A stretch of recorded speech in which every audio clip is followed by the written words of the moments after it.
తీవ్ర ఉద్రిక్తతలకు దారితీసింది. కాక్రోచ్లు కదం దొక్కారు, పోలీసులు లాఠీచార్జ్ చేశారు, టియర్ గ్యాస్ కూడా ప్రయోగించారు. మరోవైపు కేంద్రం సిజేపీ ప్రతినిధుల్ని చర్చలకు పిలిచింది. జేపీ నడ్డాతో సిజేపీ ప్రతినిధులు భేటీ అయ్యారు. అదే సమయంలో కేంద్ర హోంమంత్రి అమిత్ షాతో కేంద్ర విద్యాశాఖ మంత్రి ధర్మేంద్ర ప్రధాన్ కూడా భేటీ అయ్యారు. ప్రొఫెసర్ గారు, దేశంలో అనేక నిరసనల్ని, ఆందోళన కార్యక్రమాలని చూసాము. సిజేపీ నిరసనలకున్న ప్రత్యేకత ఏంటి? మొదటిది, మనకు ఈ నిరసనలను సహజంగా యూపీఏ ప్రభుత్వ హయాంలో జరిగిన రెండు పెద్ద ఎత్తున జరిగిన ప్రధాన నిరసనలతో పోలుస్తున్నారు. ఒకటి అన్నా హజారే ఉద్యమం, రెండవది నిర్భయ ప్రొటెస్ట్. అన్నా హజారే ఉద్యమము, నిర్భయ ప్రొటెస్ట్లు జరుగుతున్న సమయంలో మీకు ప్రతిపక్ష భారతీయ జనతా పార్టీ కానీ, సివిల్ సొసైటీ ఆర్గనైజేషన్స్ కానీ చాలా బలంగా ఈ ఉద్యమాలకు మద్దతుగా ఇచ్చాయి. అంటే ఒక రకమైన పొలిటికల్ హ్యాండ్ హోల్డింగ్ ఉండే, పైకి అవి వాలంటరీ మూమెంట్స్ లాగా జరిగినా వాటికి ప్రతిపక్ష పార్టీల స్ట్రెంగ్త్ యాడ్ అయింది. ప్రతిపక్ష పార్టీ ప్రధానంగా బీజేపీ, ఆర్ఎస్ఎస్ పరివార్ దాన్ని యాంప్లిఫై చేసింది, ముఖ్యంగా అన్నా హజారే ఉద్యమం. సో ఇండియా అగెన్స్ట్ కరప్షన్ వెనకాల ఒక విపక్ష స్ట్రెంగ్త్ కూడా దాగింది. ఇప్పుడు ఈ కాక్రోచ్ జనతా పార్టీ ఉద్యమంలో మీకు ఏ ప్రతిపక్ష పార్టీ బలంగా దీన్ని ఓన్ చేసుకొని సహకరించి ఈ స్థాయికి తీసుకొచ్చింది లేదు. అఫ్కోర్స్ జనం వచ్చాక రాజకీయ నాయకులు అనివార్యంగా పాల్గొంటారు, కానీ మీకు ఈవెన్ రాహుల్ గాంధీపై కూడా విమర్శలు వచ్చాయి, ఆయన పట్టించుకుంటలేడు అని. సో అందువల్ల రాజకీయ పార్టీలు కూడా తాము ఎంటర్ అయితే దీన్ని బదనాం చేయడానికి ప్రభుత్వానికి అవకాశం వస్తుందని భావించి కాస్త దూరంగానే ఉన్నాయి. అందువల్ల ఏ రకమైన పొలిటికల్ ప్యాటర్నేజ్ లేకున్నా కూడా ఈ స్థాయిలో భారీగా మొబిలైజ్ కావడం దీని మొదటి ప్రత్యేకత. రెండవ ప్రత్యేకత ఏంటంటే మీడియా యాంప్లిఫికేషన్. మీకు ఒక రాజకీయ నిరసనలు ఏవి జరిగినా అవి జరిగిన తీరు ఒక ఎత్తు అయితే దాన్ని మీడియా భయంకరంగా ప్రొజెక్ట్ చేయగలుగుతుంది, లేదా భారీ ఉద్యమాల్ని కూడా మీడియా తక్కువ చేసి చూపెట్టగలుగుతుంది.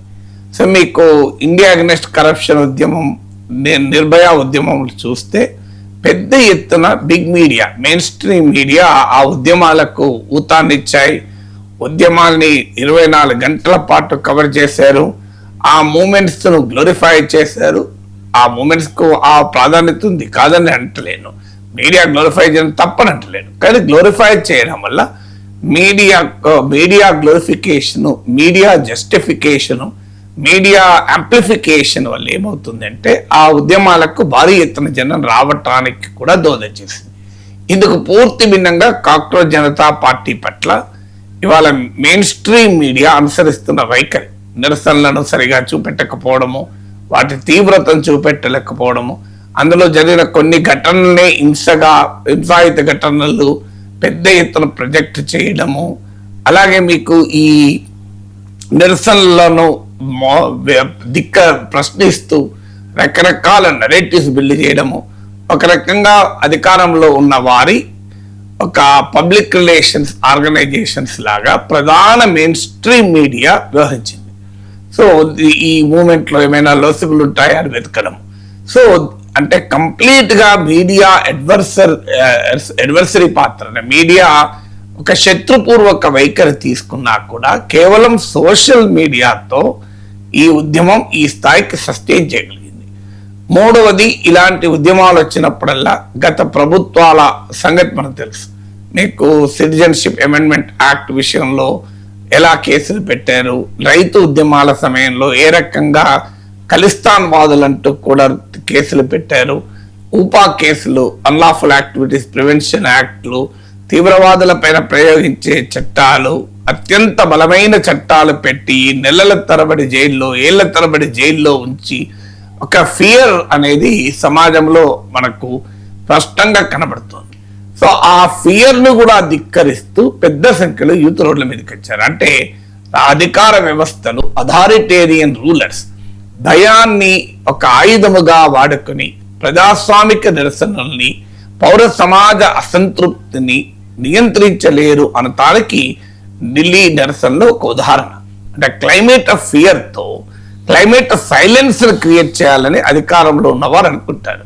కానీ క్లైమేట్ ఆఫ్ ఫియర్ ను ఛేదిస్తూ, క్లైమేట్ ఆఫ్ సైలెన్స్ ను ఛేదిస్తూ నిన్న అంత వేల సంఖ్యలో మీకు జనం రోడ్ల మీదకి రాగలిగారంటే అదొక ప్రత్యేకత.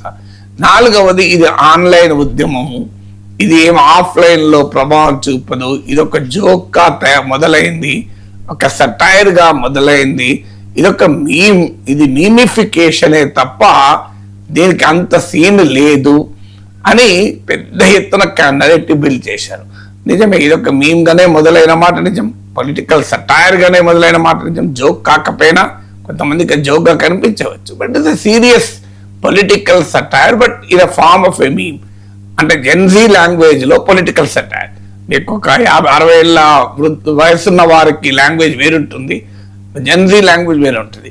సో అలాంటి ఆన్లైన్ ఉద్యమం అని డిస్మిస్ చేసి పట్టించుకోకున్న అవసరం లేదు అని అనుకుంటే, ఇది ఆఫ్లైన్ కూడా ఇంత భారీ ఎత్తున స్పందన వచ్చింది.